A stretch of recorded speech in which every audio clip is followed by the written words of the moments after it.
Another one bites the dust. Oh my goodness, more mass layoffs, more mass layoffs.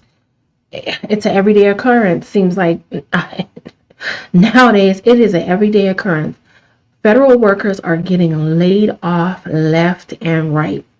I was recently watching this video of this gentleman who was a IRS worker and he was laid off. And he said he thought that the government would take care of their people. Boy, was he wrong.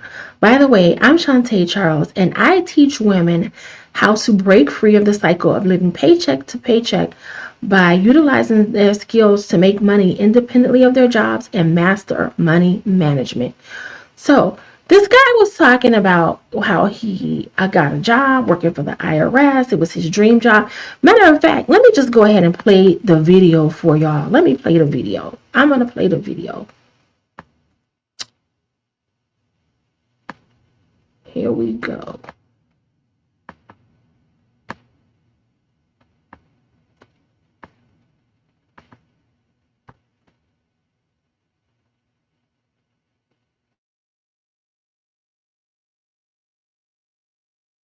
Tonight, for the first time, we're hearing from a former IRS employee right here in Houston.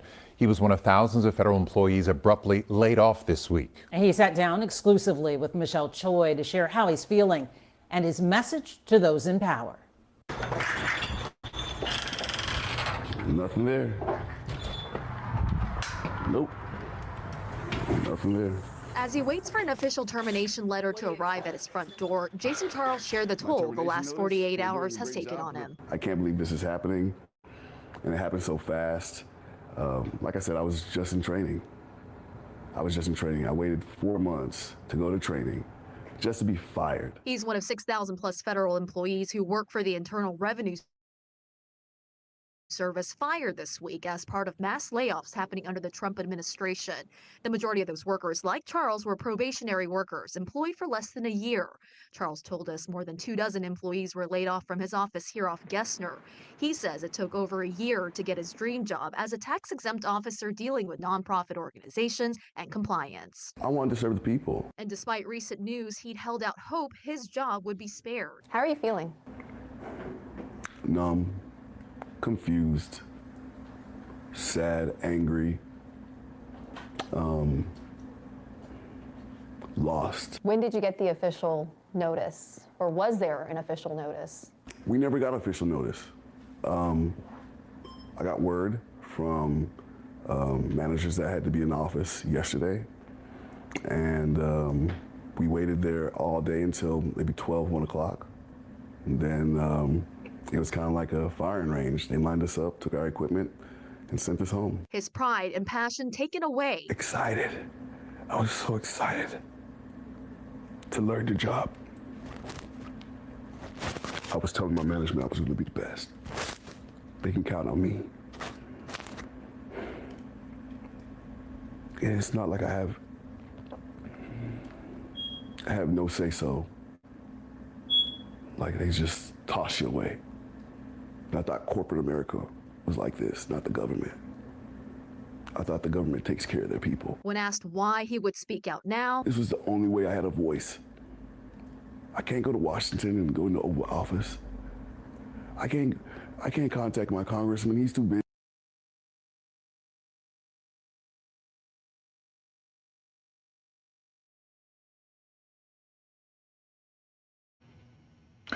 Well, that was hard to watch, to see a grown man crying. Hard to watch. And I guarantee you, he's most likely crying because he's wondering how is he going to take care of himself. And if he has a wife and children, he's wondering, how am I going to provide?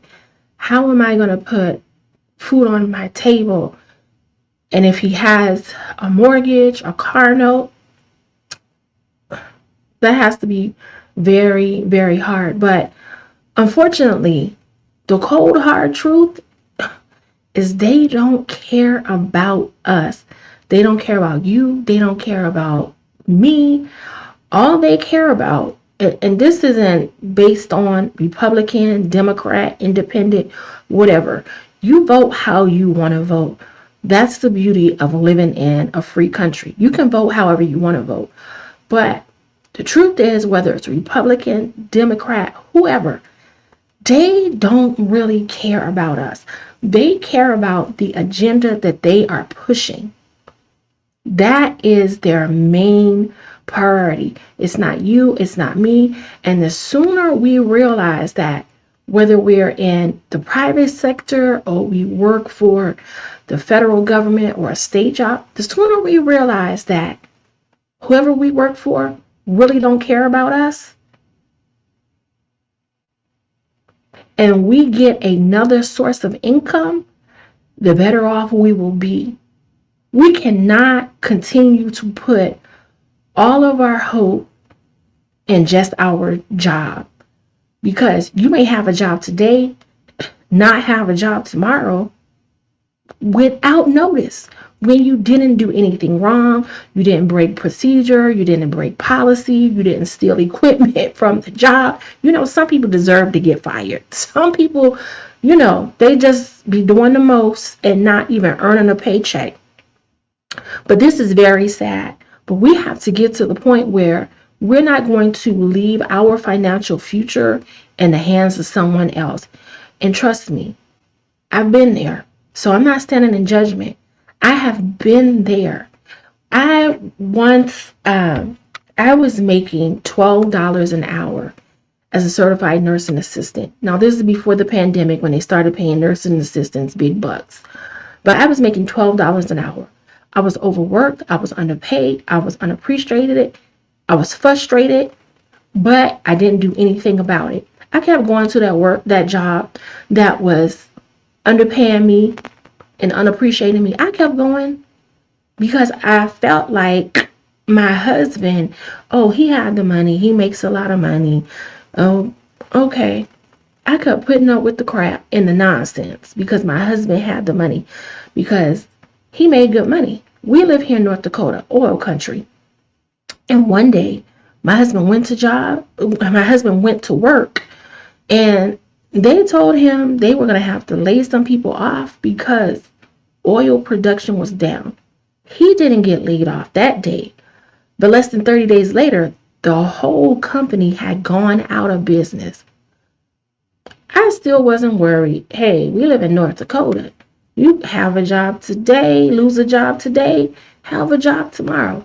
So my husband found another job, good paying job, lasted 3 months, got laid off again because oil production was down. After about the third time that happened, I was fed up. As the old folks say, I was fit to be tired. Now, I wasn't frustrated with my husband. I wasn't mad at him because it was beyond his control. But I was frustrated with the situation. And I made a decision. I made a decision to make a bold move, to step out on faith and start my own non-medical in-home care agency. And that was the best thing I ever did, because it allowed me to go from $12 an hour to over 6 figures in less than 12 months. It allowed me to hire 15 employees, and I was making money even when I was not working. I was making money in my sleep.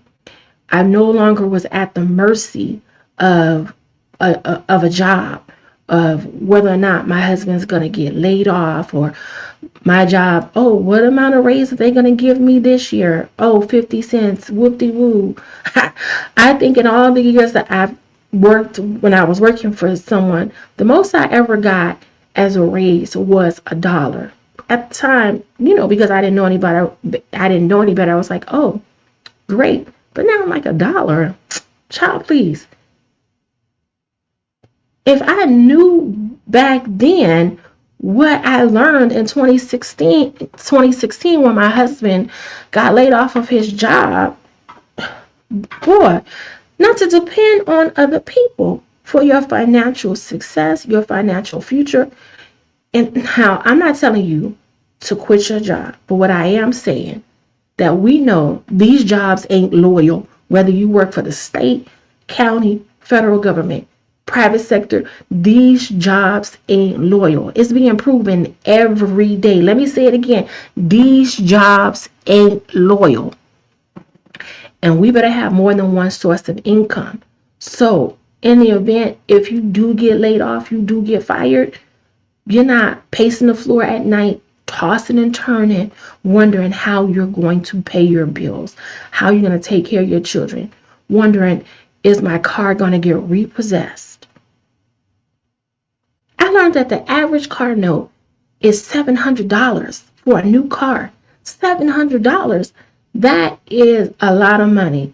So you got a $700 car note. Rent is expensive in most places. Here in North Dakota, rent is still very affordable. But in most places, rent is very expensive. So you got high price rent, or you got a mortgage, you got a high car note, you got car insurance, and then all the other expenses. And then you got laid off and you worry about, oh, how am I going to pay all of this? Because most Americans are one paycheck away from being homeless.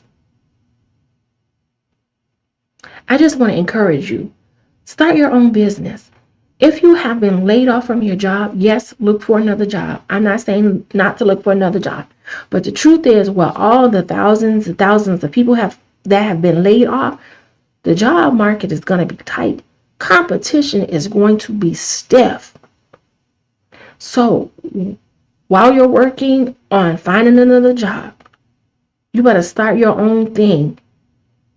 And then when and if you get another job, keep your own thing going. So in the event that if you ever get fired or get laid off again, you're not stressed with worrying about how you're going to make ends meet. You don't want to be stressed. You don't want that to happen. And I'm not standing in judgment, because I have been there before. I have hid my car from the repo man before. When I lived in Georgia, I went and bought a car that I knew I could not afford when I bought the car, but I lived on the outside of the city. And I said to myself, oh, if I get this car, I'll be able to commute into Atlanta and get a better paying job. Where the better paying job never came. It never came. And of course, I could not pay the car note. So they were looking for the car. I was hiding the car in my mama's garage. Till I found out in the state of Georgia, you can't do that. It's considered grand theft. I said, come get this car. You can have it, because I'm not going to jail.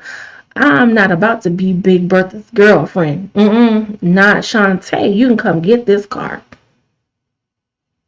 But if I had known to start my own thing, start my own business, so I would have complete control of my financial future, I wouldn't be at the mercy of somebody giving me a job. I would have had a lot less stress in my life. So I want to encourage you, start your own business. If you have a side hustle and you're treating it like a side chick, picking it up every now and then when you're looking for a good time or you need a piece of change, legalize your side business. Get your LLC, your EIN, your business bank account. Legalize your business. So in the event that if you get fired or laid off, your side business, your side hustle can be your main thing and your main source of income. So you're not pacing the floor at night. You're not tossing and turning, worrying about how you're going to keep the lights on. Are you going to get put out?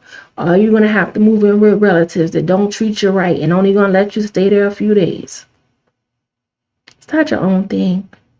And don't be too scared to not do it. If you're scared, do it anyway. Don't concentrate on what may go wrong. Concentrate on what's the best that can happen.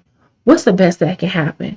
When this business gets up and running, when I start making some money, what's the best that can happen? Make a bold move, step out on faith, and do it. If this video has inspired you to step into your full potential, I want to invite you to join my Monetize Your Genius 6-day challenge. It is absolutely free. It is live. It's Again, Monetize Your Genius 6-day challenge. It is absolutely free and it is live. It is going to be live. The challenge is designed to help you shift your mindset, discover your value, and take action towards monetizing your unique gifts. Monetizing your unique gifts.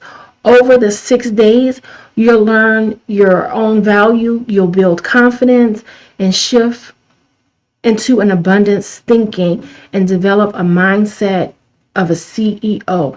Now, this challenge is not just talk. It's not just going to be talk, and information.